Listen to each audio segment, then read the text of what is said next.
Our next speaker is the Assistant Head of the HlFU Unit here at St. Luke's Medical Center, Global City, and is a certified HlFU operator by the International Society of Minimally Invasive and Virtual Surgery. She is an active consultant in both St. Luke's Global City and Quezon City, and is a current member of the Board of Examiner of the Philippine Society of Ultrasound and Obstetrics and Gynecology.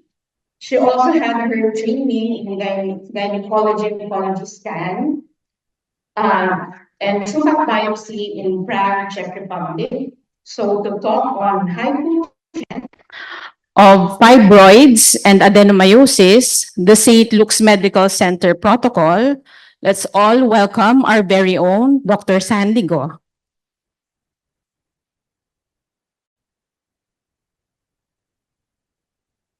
Hello, good morning, everybody. Of course, I'd like to welcome our guests from ISMIBS, headed by Professor Decam, and of course, the members of the St. Luke's administration, Dr. Serrano, Dr. Tony Perez, our Assistant Chief Medical Officer, and of course, to the participants of the Congress and the workshop. So good morning to everybody.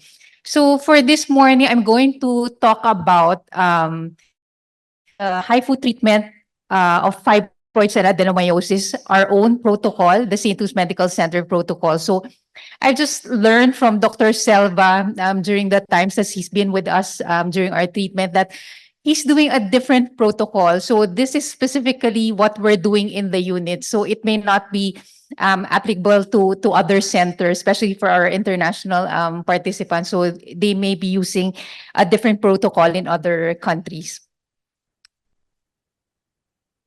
So as what we have heard from the previous lectures, HlFU basically is a non-invasive ablative treatment technology that uses a transducer that can concentrate ultrasound beam onto a specific point inside the body to increase the temperatures to as high as 65 to 100 degrees, but without damaging the surrounding tissue. So the end result will be a coagulative necrosis, which is irreversible and instantaneous. So I'm sure all of us, especially the Filipinos, have done this experiment before. So this is similar to when you focus sunlight through a magnifying lens to concentrate the solar beam onto a smaller area to cause it to burn. So it's very similar in principle.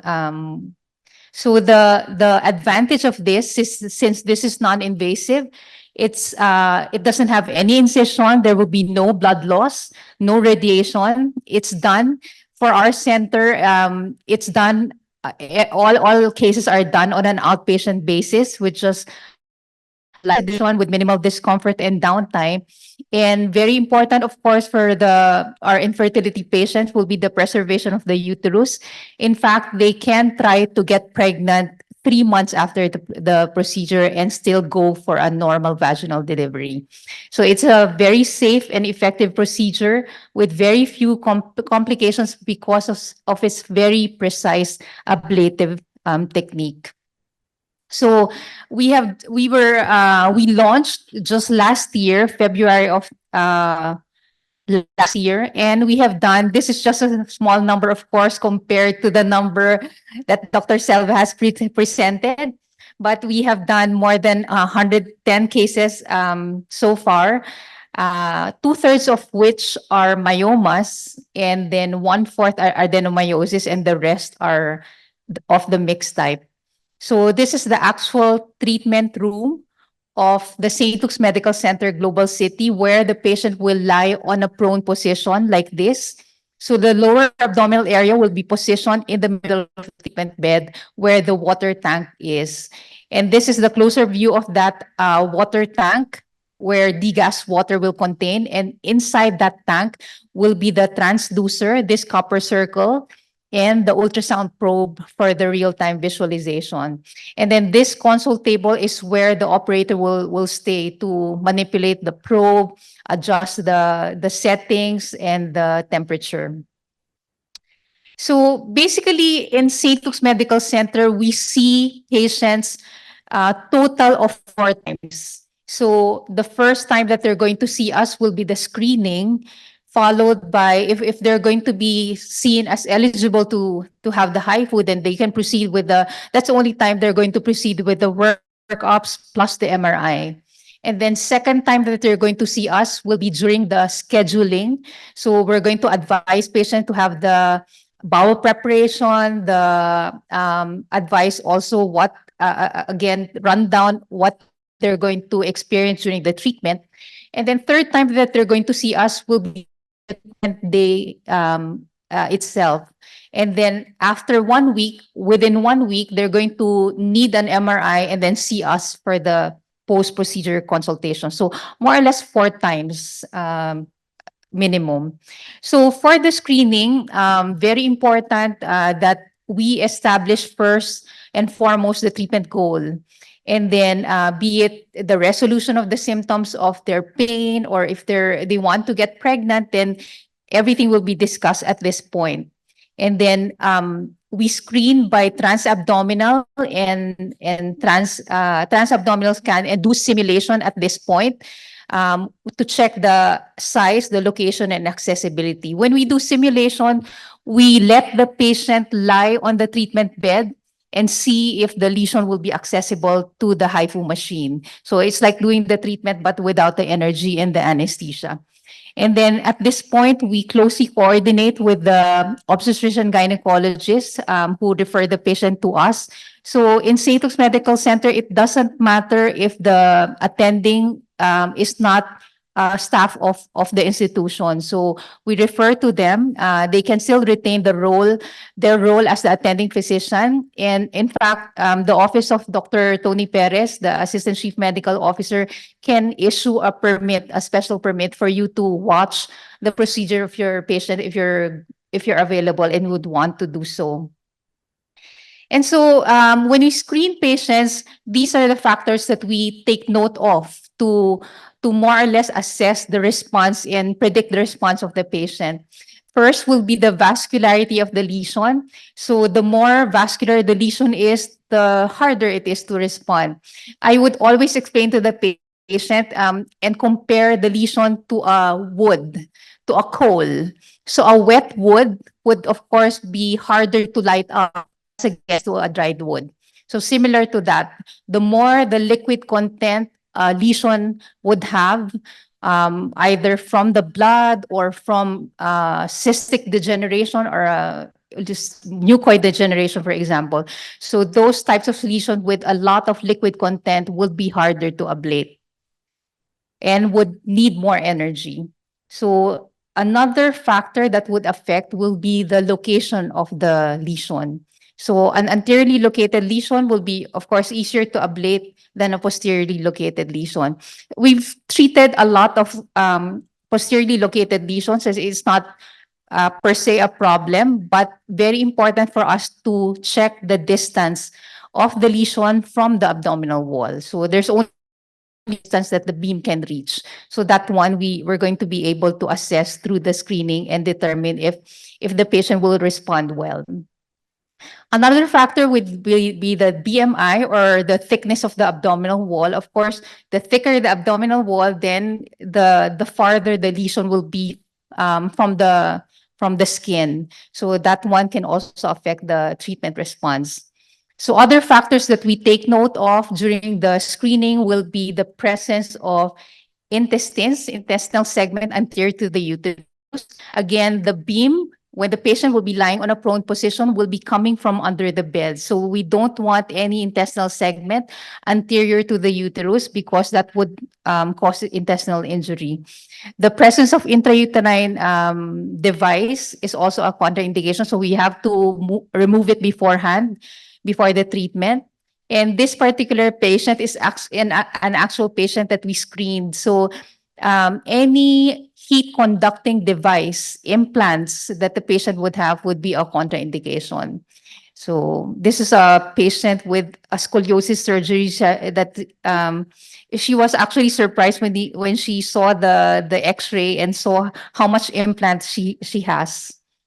So when we assess the patient during the simulation, we in particular is concerned of the acoustic pathway. So this is the triangle here.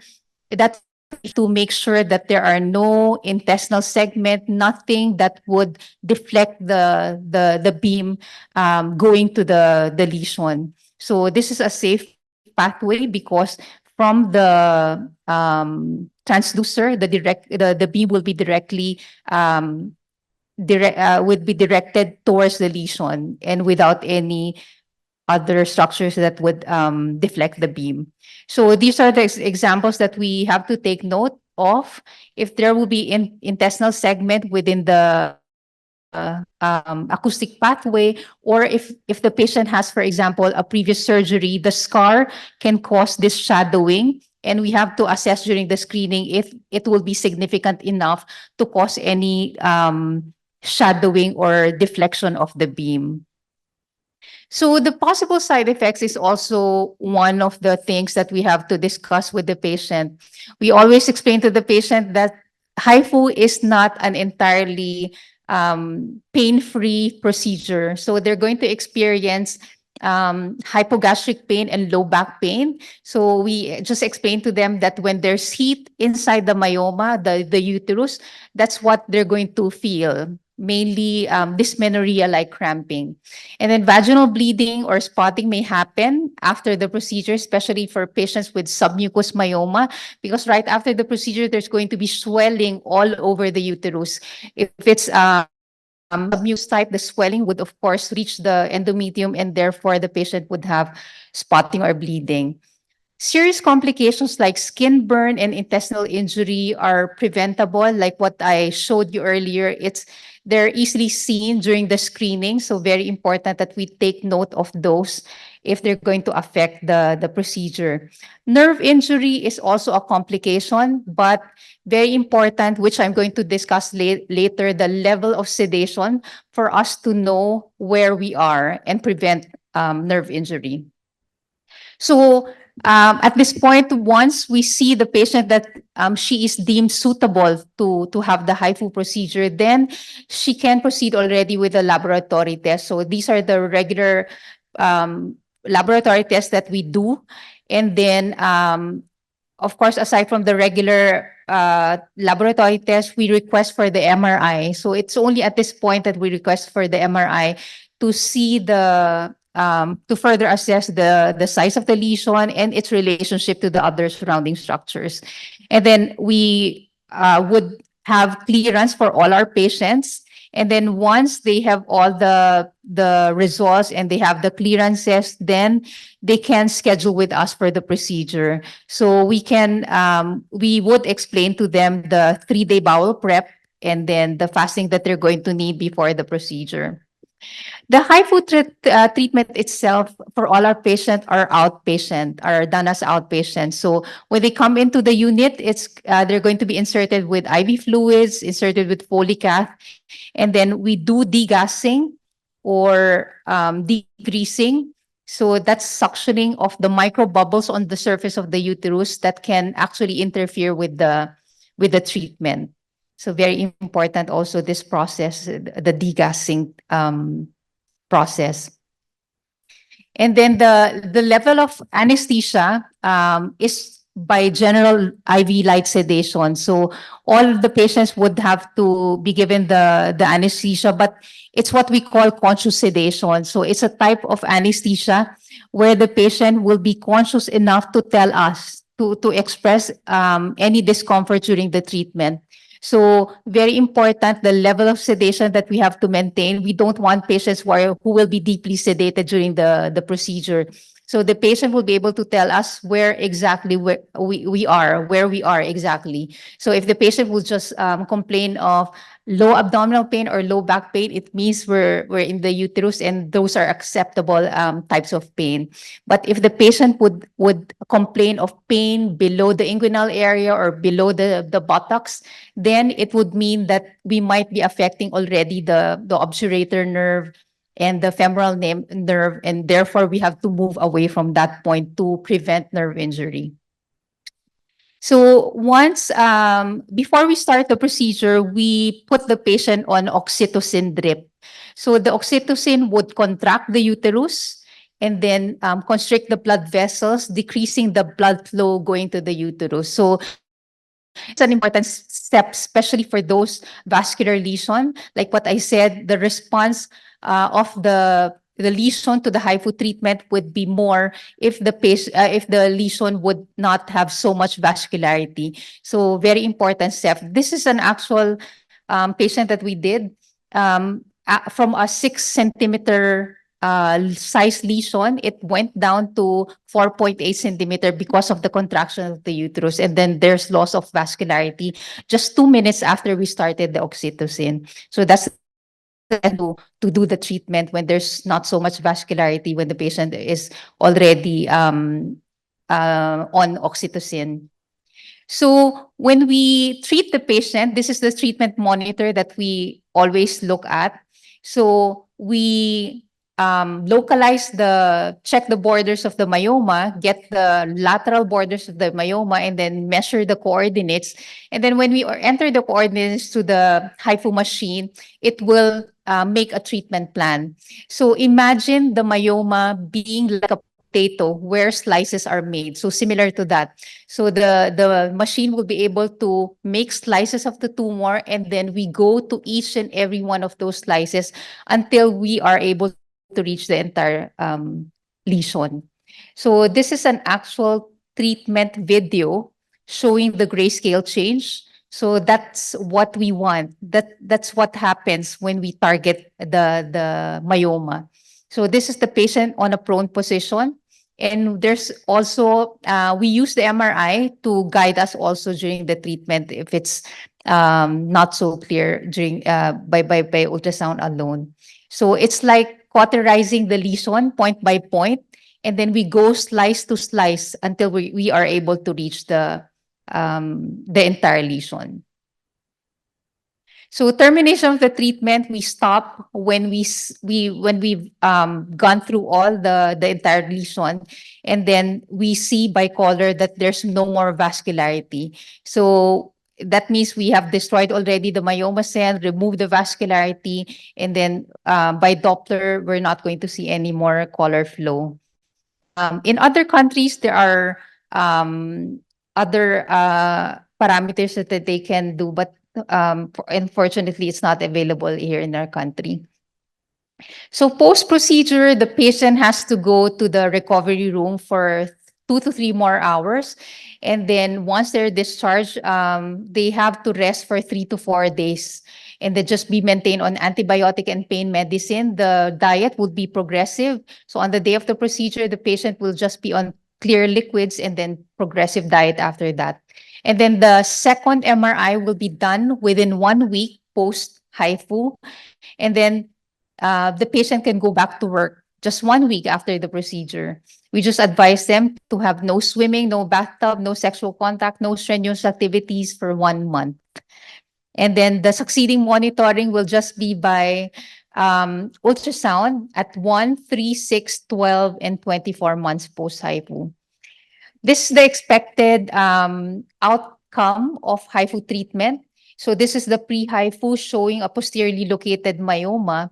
And then just 1 week post-HlFU, the MRI would show the non-perfused volume, or the volume that has no more vascularity. And then that volume would be expected to decrease in size gradually. So very important that patient understands that HlFU is not like magic, which will make the lesion disappear instantaneously. It will take time, as what Dr. Selva mentioned already. So the goals of the treatment will be the relief of symptoms, especially of heavy bleeding and dysmenorrhea. For our patient, more than 90% have expressed relief of symptoms of vaginal bleeding and dysmenorrhea just on the first month of their menstruation after the treatment. The expected reduction in the tumor size, more or less in literature, will be at 30 to 40% at 3 months. And then at 6 months, we would expect decrease by 40 to 50% from the original volume. So very important that they understand it. So that they're still going to have the mass even at 6 months, and then gradually the myoma would shrink in size. So very important also the preservation of the uterus. It would somehow improve the chances of pregnancy, especially for adenomyosis patients. They can try to get pregnant after 3 months, and as what was mentioned, there will be no effects on ovarian reserve. So in St. Luke's Medical Center, we have already 3 pregnant patients after HlFU. One adenomyosis patient who had embryo transfer, and then 2 myoma patient who spontaneously got pregnant. So we're excited actually to know of their outcome soon. So I'm going to present to you some of our cases that we did. So this is just a 29-year-old patient with a posteriorly located myoma. That's the myoma measuring 11.9 centimeter in size. The fundal level is at the level of the umbilicus. So it's that high, just at 29, for this 29-year-old patient. And that just 3 days post-HlFU, the volume went down from 553 to 365 cc, with a 34% decrease in volume in just 3 days. So as you can see from the MRI, the fundal portion is below already the navel. So that's how sometimes the HlFU can shrink the size immediately after the procedure. And then after 3 months, the repeat MRI showed a further decrease in size to just 172 cc, with a 68.9% decrease in volume compared with the original size in just 3 months. So very good response for this patient, and patient is very happy because the patient was having heavy bleeding prior to the HlFU.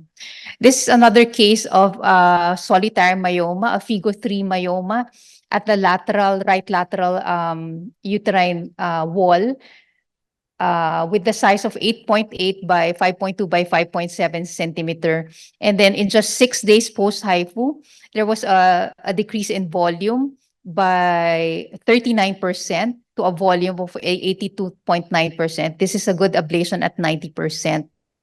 And then 1 year post-HlFU, the volume further decreased to just 18 cc. So that's an 86.8% decrease in the size by volume in just 1 year. So the patient is happy. The uterus is almost back to the normal size. So HlFU can also be done in multiple myomas. So this is just a 31-year-old patient with 3 big myoma, 20-centimeter subserous myoma. This is a 7-centimeter subserous myoma and an 8-centimeter myoma.